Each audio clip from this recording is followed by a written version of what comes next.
So we need to talk about the ADHD argument that happens after the fucking argument because, all right, you gotta tell me if you know this feeling, and I have a feeling you do, where you're arguing with your partner and you know you have a fucking point, right, in this?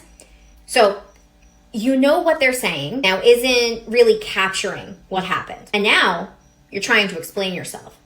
And then suddenly you have absolutely no fucking access to the information required for you to defend your own fucking case. So now you're repeating yourself, you're grabbing random examples, you're getting more frustrated because you know there's something you're really trying to get out and say and you're struggling immensely to fucking do it.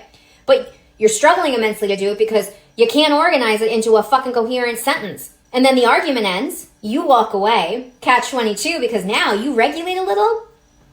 And guess what? 20 minutes later, your brain decides to go, oh, there's the entire fucking presentation.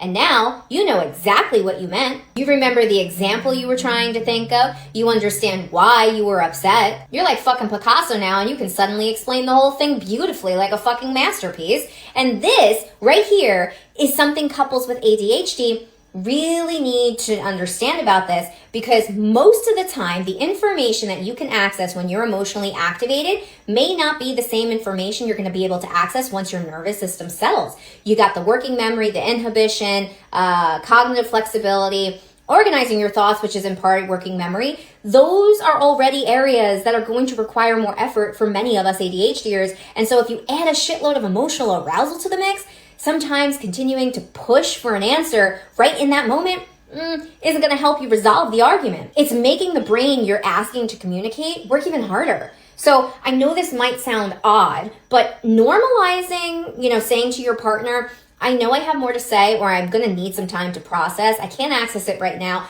I need to come back to this shit. Because needing time to organize your thoughts isn't refusing to communicate with your partner. It's allowing you to get to the place of actually communicating with your fucking partner. But there is a catch to this, because if you're the type of person that does this and you're telling your partner, I need to come back, and then you never fucking come back, that's not a good system. And so you then need to figure out what's going to allow you to come back to actually process out loud to your partner and have the conversation you were trying to have.